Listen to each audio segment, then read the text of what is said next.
Olá, internautas, bom dia. Agora são 10 horas e 20 minutos. Estamos com a Universidade Aberta aqui na All TV. Eu sei que é um pouco cedo, Universidade Aberta mudou de horário, mas eu espero que vocês já estejam se acostumando aos pouquinhos, não é mesmo, internautas? Muito bem, hoje falaremos sobre o curso de Ciências Contábeis. E para isso temos o prazer de introduzir a vocês o professor Anderson de Souza Santos. Ele é formado em Ciências Contábeis pela FMU e pós-graduado em Controladoria também pela FMU em 2007.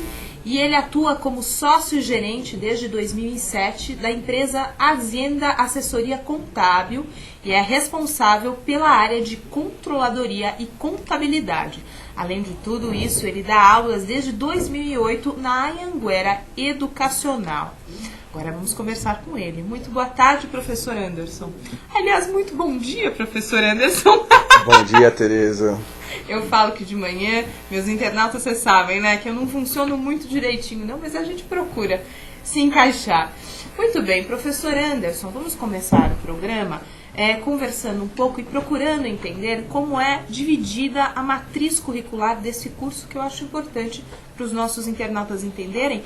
E vou falar uma outra coisa para você, professor. Essa é a primeira vez que ao longo de mais de 2 anos de programa nós introduzimos esse tema aos nossos internautas, Ciências Contábeis. Olha só a sua responsabilidade, hein? É um prazer, pessoal. Prazer estar aqui com vocês. A ciência contábil, ela, nos últimos anos, ela tem ganhado grande proporção, as pessoas passaram a conhecer um pouquinho mais. E o que tem o curso de Ciências Contábeis? O curso de Ciências Contábeis ele é baseado até uma determinada parte. O começo do curso ele foca toda a questão técnica, todos os fatos que impactam o patrimônio. O que é o patrimônio? São todas as operações que acontecem dentro de uma organização. Uma vez você registrando todos esses fatos, a contabilidade ela busca mensurar todos esses fatos. E aí depois, no segundo momento, uma vez que você já sabe os fatos que impactam o patrimônio, ela começa a trabalhar na questão de gestão. Que hoje o mercado tem trabalhado muito com a questão gestão empresarial. De que maneira que nós vamos mensurar os fatos, registrar os fatos e otimizar resultados, que é cada vez mais o que as empresas hoje buscam, né? Então a contabilidade ela tem o começo técnico e a segunda parte ela é voltada para a gestão. Uhum. Muito bem. E como é a duração do curso? São 4 anos? É um período mais curto? Como é isso? Isso. Hoje a duração do curso ela acontece em 4 anos, tá? Você, ao término de 4 anos, você se torna bacharel em Ciências Contábeis. Está apto a exercer a profissão, porém, é necessário também, ao término desse curso, você precisa se registrar junto ao Conselho Regional de Contabilidade. Ou seja, você tem que estar também habilitado junto ao Conselho de Contabilidade para que exerça plenamente a profissão contábil. Agora, nesse ano, no comecinho do ano, saiu uma nova resolução onde o exame de suficiência, muito parecido com o que acontece com o da OAB, ele acabou voltando. Ele, em meados de 2002, 2003, ele caiu, deixou de ser exigido e hoje o Conselho Federal de Contabilidade instituiu novamente e as pessoas que vão está se formando a partir da grade desse ano, desse segundo semestre, estão também aptos a exercer e fazer essa avaliação. Uma vez aprovado, ele tem o credenciamento junto ao Conselho. Muito bem. E como funciona essa prova na prática? O aluno cursa os 4 anos de curso e como é que funciona isso junto ao Conselho Regional de Contabilidade? Isso. O aluno vai adquirindo conhecimento técnico, conhecimento científico durante todas essas etapas, durante os 4 anos que ele está na graduação, e ao final ele tem que exercer essa prova. Essa prova ela é dividida em partes, então você vai ter questões específicas de algumas matérias do curso. Então você vai ter contabilidade geral, contabilidade de custos, contabilidade gerencial, auditoria, perícia, são todas questões que caem nessa avaliação. Ela está voltando agora, então a primeira ainda vai acontecer, então as pessoas ainda não sabem 100% de que maneira que vai acontecer. Vamos ter agora questões voltadas também para a contabilidade internacional, ou seja, o Brasil hoje é um dos poucos países que padronizou a contabilidade no molde internacional, ou seja, existia uma discussão no mercado que nós precisávamos nos adaptar à linguagem internacional, uma vez que os investidores internacionais não entendiam muito o que acontecia no Brasil.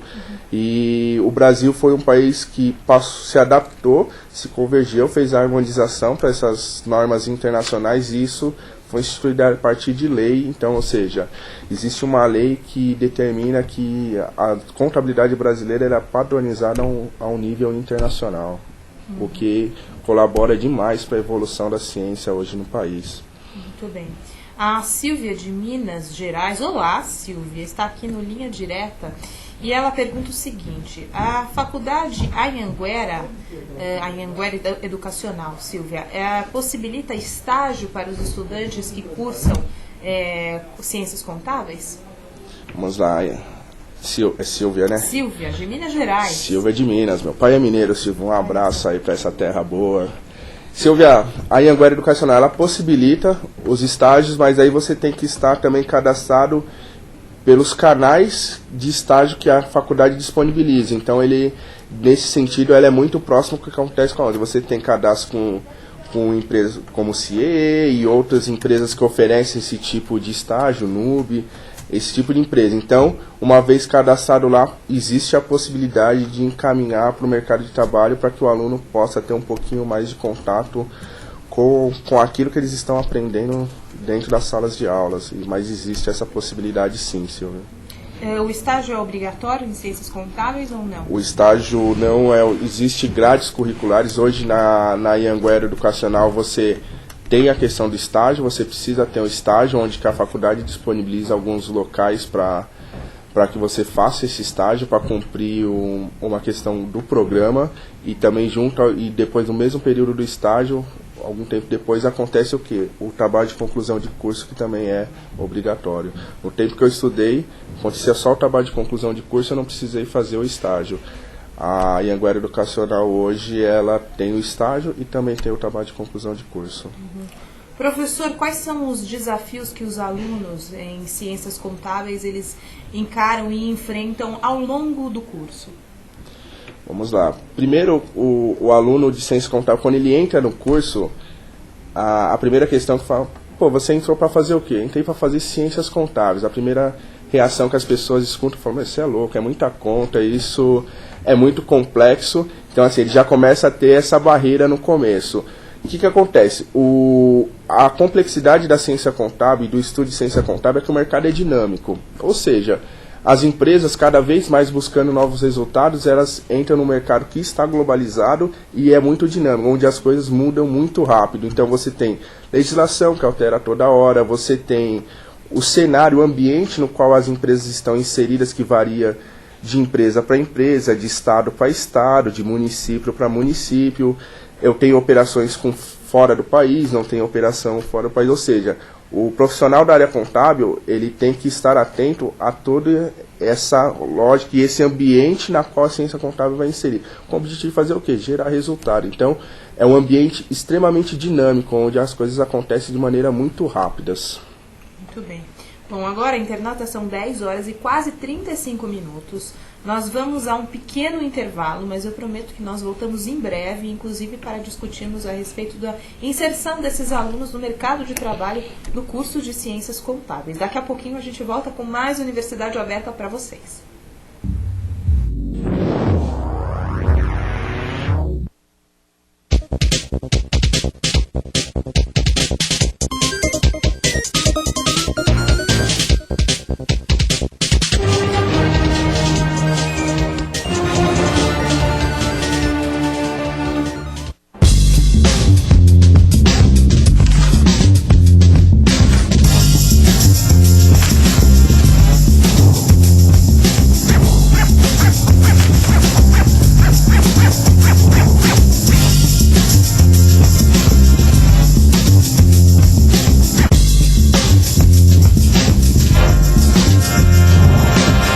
Imprensa, para quem gosta e entende de jornalismo e comunicação. Acesse e leia.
jornal do mundo era talhado na pedra e levava dias para ser escrito. O primeiro de papel circulou na China. Demorava dias para desenhar tudo aquilo em Nanquim. Depois veio a prensa móvel de Gutenberg e mais tarde a rotativa. Mas nem assim a imprensa acompanhava a velocidade da notícia. Isso só veio com a era Ed News. Ed News, movido pela notícia.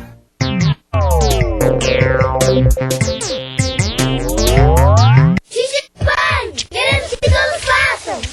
Homens, mulheres, crianças, brasileiros ou não, nobres, plebeus, músicos, desportistas, pessoas que são metade homem e metade monstro, coisas do além, lendas brasileiras, lendas gregas, pessoas boas, pessoas não tão boas, gênios da arte, gênios da ciência, trapezistas, amantes, pessoas de outros planetas, fenômenos do cinema.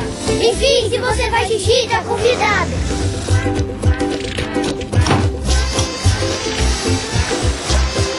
Faça xixi no banho. Ajude a Mata Atlântica.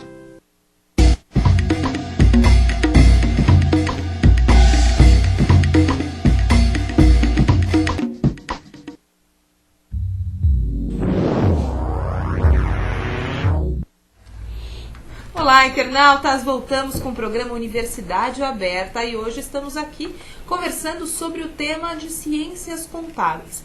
Tem muitos internautas aqui no chat, alguns meio preguiçosinhos, né? Nenhuma pergunta, tem mais gente no linha direta. Tô sentindo saudades de vocês, viu? Bom, nós vamos agora iniciar aqui o segundo bloco com o Tex, que ele diz o seguinte: para cursar ciências contábeis, é preciso saber muito de matemática? Tex, por favor. Mas vamos lá, vai. Vamos responder essa pergunta, professor? Vamos lá. Quem sabe, às vezes, a gente tem uma grande surpresa. Vamos ver. Tex, é uma pergunta meio normal. As pessoas entendem que contabilidade você faz muitas contas e muitas contas. Realmente, Tex, você acaba fazendo algumas contas, só que é uma conta legal, porque você mexe com a empresa, você mexe com uma matemática voltada para valores monetários. Então, ou seja, você mensura resultado de empresa, você mensura lucro de empresa, você mensura quanto que a empresa fatura, quanto que a empresa tem de custos, quais são os gastos para ela exercer determinada operação. Então, a matemática existe, mas o mais importante disso que eu faço o cálculo, mas eu preciso interpretar de que maneira que esse cálculo impacta na minha operação, de que maneira que esse impacto impacta dentro da minha organização, de que maneira que eu pego essa informação e traduzo ela em resultado para a organização. Ou seja, a conta faz parte, mas porém, saber interpretar esses resultados é muito importante, porque senão é apenas um número. E um número onde você não consegue interpretar, não consegue identificar, ele não traduz resultados para a empresa, é um número que, contabilmente, ele não tem muita importância. Ou seja, você precisa saber interpretar, precisa saber qual que é o impacto desse número dentro da organização. Então, utiliza a matemática? Utiliza. Mas é importante saber interpretar os resultados matemáticos que você obtém. Muito obrigada, professor. E agora vamos para a pergunta da Silvinha, que ela diz o seguinte: é verdade que para atuar na área de ciências contábeis é necessário sempre estar se atualizando constantemente, já que as leis estão sempre sendo aperfeiçoadas? Sim, você precisa realmente estar atualizado constantemente. Só que essa não é uma exclusividade da ciência contábil. Hoje você tem várias áreas que o mercado entende que você precisa adentrar da era do conhecimento variado, ou seja, quanto mais informações você tem dentro da sua vocação e dentro da sua profissão, melhor você vai desempenhar suas atividades. Então, na área contábil, muda a lei toda hora? Muda bastante. Você precisa estar atento e acompanhando todos esses processos? Precisa de uma constante atualização? Realmente, você precisa. Então, requer um esforço nesse sentido. Mas não é uma exclusividade da ciência contábil. Se você for para a área médica, você vai encontrar um mesmo sentido. Os médicos precisam se atualizar. Se você for para a área jornalística, as pessoas precisam se atualizarem. Ou seja, hoje nós estamos aqui no programa transmitido para vocês internautas, ou seja, o meio de comunicação precisou também se aperfeiçoar para atender essa nova demanda de mercado. E a contabilidade é a mesma coisa, ou seja, o mercado pede alguns aspectos, algumas coisas acontecem no mercado e o profissional tem que estar apto a atender prontamente essas situações. Muito obrigada, professor. Silvinha, se tiver mais perguntas, mande-as para nós, tá bom? Mas acho que realmente a sua pergunta foi respondida, mais do que respondida, né?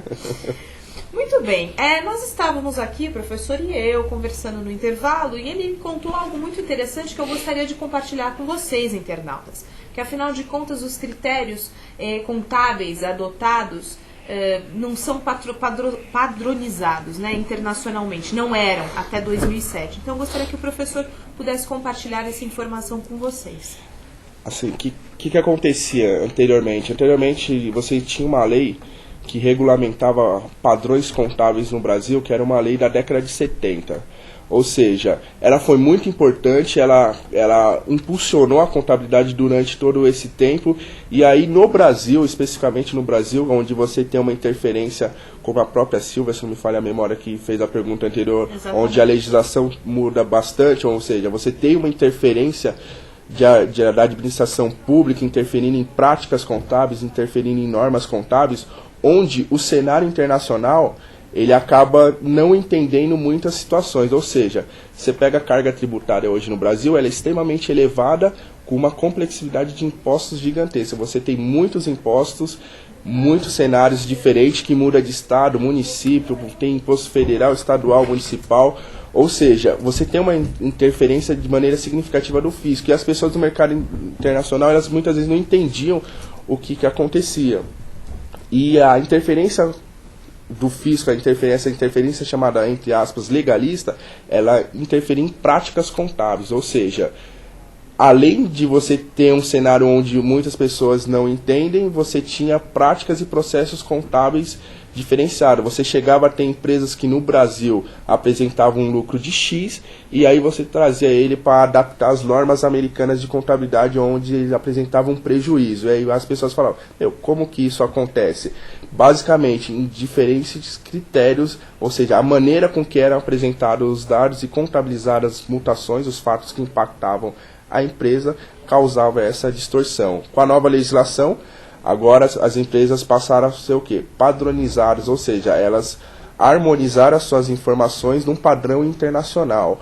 Ou seja, existe um comitê internacional que solta pronunciamentos e normas e dita de que maneira que vão ser registrados os fatos contábeis, e o Brasil foi um dos países que acabaram aderindo a esse movimento, e um dos poucos países que, além de aderir, ele fez isso através de lei, Tereza. Ou seja, ele instituiu uma legislação onde as empresas passavam a também adaptarem a contabilidade a um padrão internacional. Por que eles fizeram isso? Ou seja, a contabilidade ela precisa atender quem? Os usuários. O fisco é um usuário? É um usuário, mas o fisco não é tudo. Ou seja, nós temos investidores que injetam dinheiro dentro das organizações, que geram empregos, que geram resultados, que colaboram para o crescimento econômico e o desenvolvimento social do nosso país. Ou seja, essas pessoas também precisam ser o quê? Beneficiadas. Eles precisam entender o que a contabilidade faz. E aí quando você padroniza uma norma internacional, e nós estamos numa economia globalizada, uma vez que as fronteiras estão abertas para as empresas comercializarem com o mercado externo, você possibilita a captação de recursos do mercado estrangeiro. O investidor precisa saber e precisa entender um pouquinho mais a linguagem contábil, que é a linguagem dos negócios. Ou seja, ele precisa entender o que acontece dentro das organizações, o que acontece nas peças contábeis.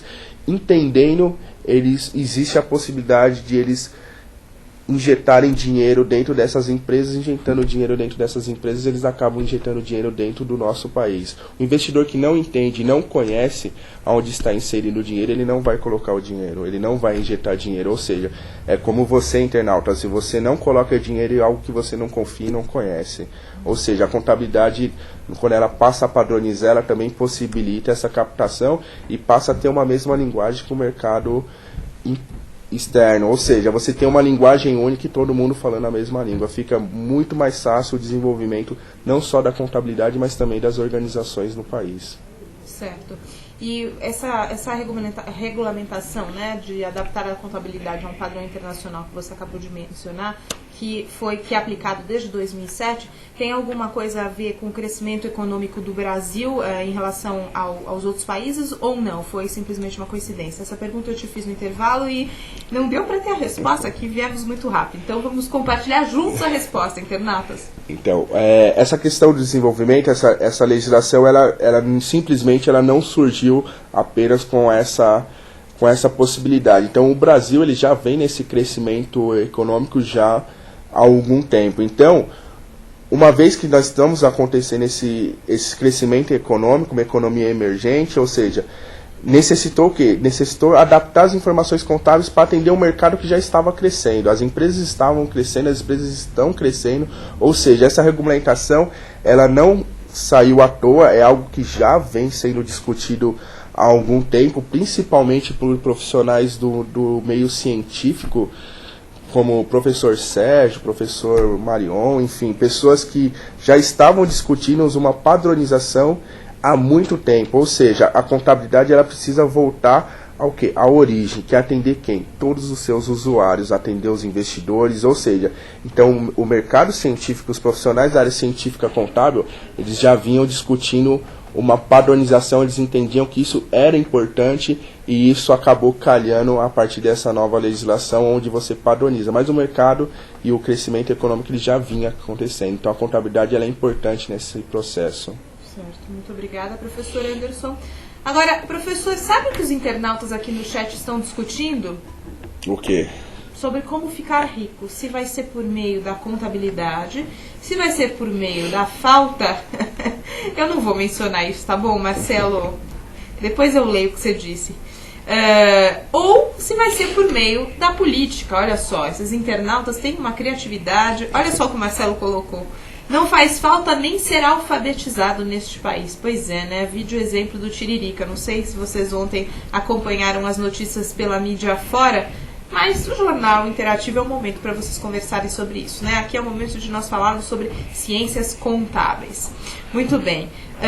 A Ariana diz, ele é sócio de empresa de contabilidade, porque o Tex diz, é possível ficar rico fazendo ciências contábeis? A pergunta do Tex, professor. Eu ficar rico. Tex, é possível ficar rico fazendo ciências contábeis? Primeiro nós temos que mensurar qual que é o conceito de riqueza. O que você entende como riqueza? O que é ficar rico? Ou seja, eu faço de tudo para ficar rico e perco os meus valores, perco os meus ideais. Ou seja, eu entendo de um jeito, Tex, eu entendo que de que maneira que você... O meu objetivo não é ficar rico, o meu objetivo é se realizar plenamente. Ou seja, eu me realizo profissionalmente, eu me realizo na minha vida social e todas as esferas que estão em volta disso. Ou seja, o que é ficar rico? Muitas vezes tem gente que quer ficar rico a todo custo e acaba perdendo os valores. Eu sempre falo para os meus alunos a questão de ideais. Qual que é o seu ideal? Qual que é o seu objetivo? O que você está fazendo aqui dentro da sala de aula? O que move você a estar aqui todos os dias? Faz sentido? Não faz sentido? Se faz sentido, faça com excelência.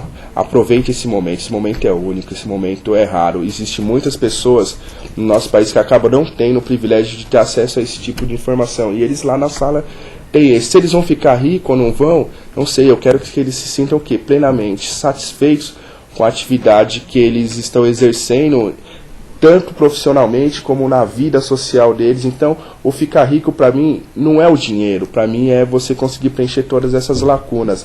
Eu sempre cito exemplo, eu tenho três exemplos que eu cito, particularmente dois, de pessoas que tiveram ideais. Eu tenho o primeiro que eu sempre comento, Martin Luther King, um estudante de teologia que tinha uma luta, tinha uma causa que era pela questão das crianças negras e brancas poderem conviver no mesmo lugar onde a discriminação não acontece. Ou seja, ele tinha um ideal, ele sabia o que ele estava fazendo. O discurso de Washington dele, onde ele disse, I have dream, eu tenho um sonho, o sonho dele é esse. Esse cara, ele morreu em função disso, ele tinha um ideal, ele sabia o que estava acontecendo. O outro, Maria Teresa de Calcutá, que na Índia também tinha um ideal, que era a questão de ramificar a pobreza, essa questão da pobreza, onde ela tem uma frase que ela diz, cada vez que eu vejo um sorriso na face de um dos meus pobres, eu vejo que o mundo é esperança. É de gente assim que a sociedade precisa, é de gente assim que a contabilidade precisa. Se for ficar rico ou não vou ficar rico, pouco importa, você está plenamente satisfeito ou não. Ou seja, é trabalho, é dedicação, é cuidado com a família, é se dedicar aos estudos, é dedicar à profissão, enfim, o ficar rico ou não ficar rico, pouco importa, é consequência. Se eu vou ficar ou não vou ficar, não importa. O que está em questão é, eu estou plenamente satisfeito fazendo isso? Faz sentido eu fazer isso? Então o meu conceito é esse, eu não vejo riqueza e eu não vejo a riqueza monetária, eu vejo o conjunto de riquezas que forma o cidadão e forma o indivíduo.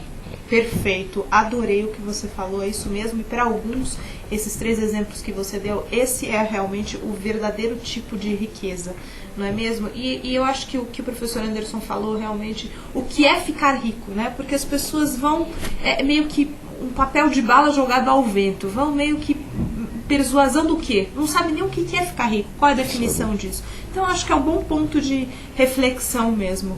E antes de pensar na riqueza, é melhor o que nos move. Adorei isso, exatamente, o que nos move. Reflitam sobre isso, internautas. Enquanto isso, nós vamos aqui nos dedicar às últimas perguntas, infelizmente, do chat, porque o programa está chegando ao seu término. E o Márcio diz o seguinte, professor Anderson, por que o IR, ou seja, o imposto de renda, não é cobrado dos investidores internacionais? Você é a favor da cobrança? Então, vamos lá, pessoal. Os investidores internacionais, existe uma política onde as pessoas acabam injetando dinheiro dentro da economia internacional. Isso pode ser uma maneira de você tentar capitalizar o recurso, ok? Então esse dinheiro acaba entrando dentro da economia brasileira, e esse recurso no qual o investidor internacional injetou dentro da economia, ele faz com que gere emprego, gere outras possibilidades. Porém, uma vez esse recurso injetado e esse recurso começa a trabalhar em função do desenvolvimento aqui dentro do país, ele acaba gerando recursos. Por quê? Ele gera desenvolvimento, ele gera emprego, ele gera várias possibilidades. Ou seja, se você muitas vezes taxar na entrada, você talvez possa inibir esse capital estrangeiro. Então talvez, não sei, não tenho procuração para defender a política tributária do nosso país, mas eu entendo que é uma forma de você capitalizar o recurso e você incentivar o recurso dentro do cenário nacional. Muito bem. E agora que realmente estamos chegando no finalzinho de nosso programa, atenção, internautas, mandem as últimas perguntas, porque senão não vai dar tempo, e daí a única forma de comunicação é mandar perguntas para os nossos e-mails pessoais, tá bem? Então vamos lá. Quais são as possibilidades de inserção no mercado de trabalho, professor Anderson, dos formados em ciências contábeis? Hoje o mercado para as pessoas que estão inserindo e entrando no mercado de trabalho é um mercado bom. É um mercado onde a ciência contábil, ela existe inúmeras possibilidades de você inserir e começar a exercer atividade hoje no mercado de trabalho.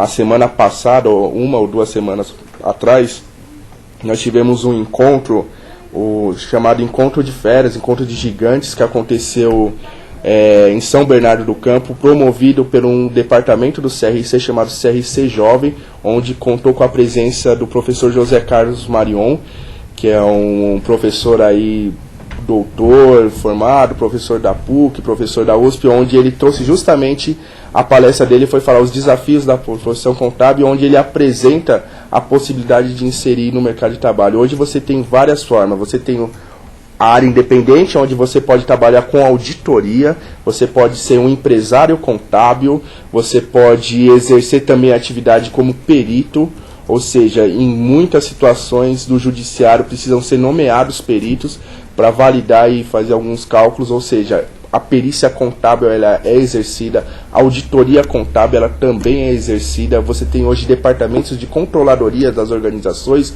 onde as principais práticas e políticas de gestão estão dentro dessa área, e hoje o mercado está buscando profissionais da área de contabilidade. Por que eu digo isso? Você pode pegar o jornal de emprego e busque as informações para profissionais da área de controladoria. Tem um detalhe importante que ele pede lá, precisa ter CRC. Se ele está pedindo CRC, ele está pedindo contador. Ou seja, existem atividades administrativas que o contador pode exercer, existe a fase acadêmica, a fase científica que você pode exercer a contabilidade também.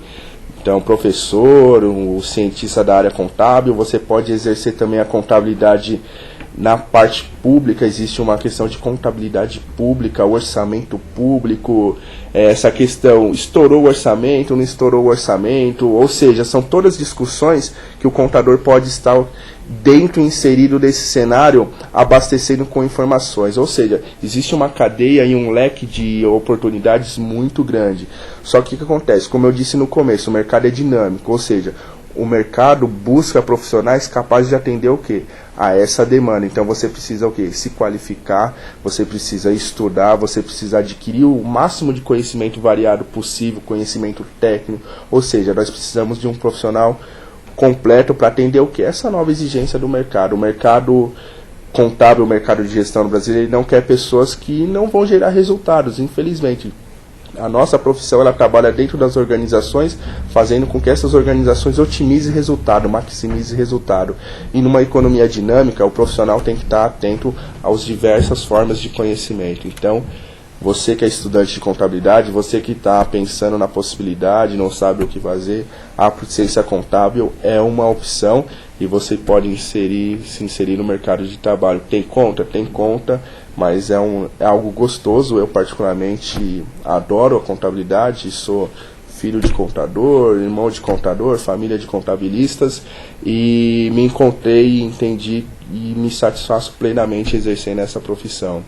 E a parte acadêmica é justamente diferente do que eu exerço dentro do meu escritório, que aí é quando eu tenho contato com as pessoas, eu tenho a possibilidade de participar do projeto de vida das pessoas, que nem uma aluna me compartilhou outro dia, falou: professor, estou terminando a faculdade e eu quero que você me entregue o meu canudo de formatura. São questões como essa que vale a pena você participar da história de pessoas, exercendo a sua profissão e fazendo algo muito legal. Isso é muito gostoso. Então você que está aí nos assistindo, não decidiu ou está fazendo ciências contábeis, continue, mas busque conhecimento científico, conhecimento variado, é importante para a sua formação.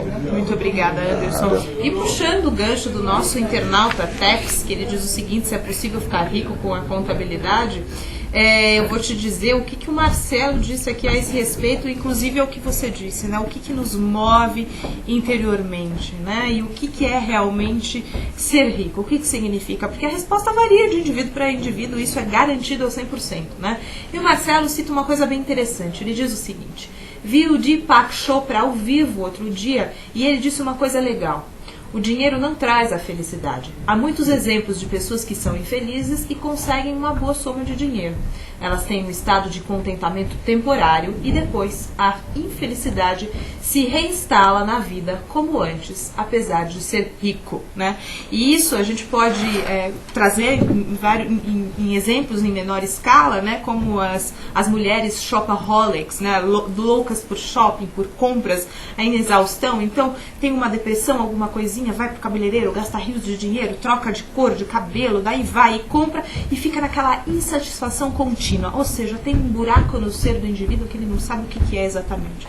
É isso que vale a pena, investigar e refletir e, de repente, buscar ajuda, não é, professor Anderson? Sem dúvida, isso é muito importante.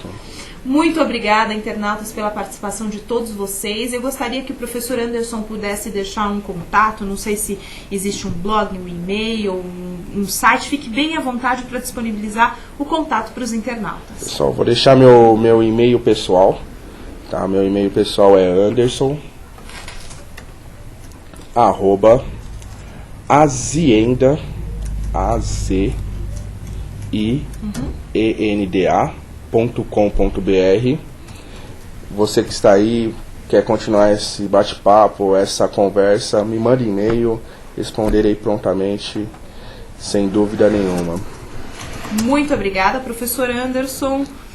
Obrigada a todos vocês também, internautas no chat, no Linha Direta, bastante movimentado hoje o nosso chat. E aqui eu acabei de deixar o e-mail do professor Anderson e também deixo o meu, Tereza, com S, @altv.com.br. Desculpa, internautas. Tereza, repetindo, com S, @altv.com.br, tá bem? Muito obrigada por todos vocês aqui participando ativamente. Ainda continuam, infelizmente não temos mais tempo.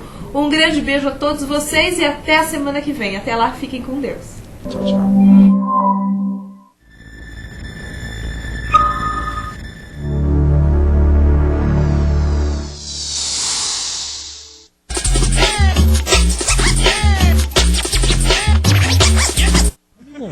Você gosta do seu emprego? Você gosta? Não, fala sério, meu. Então aperta a porcaria do botão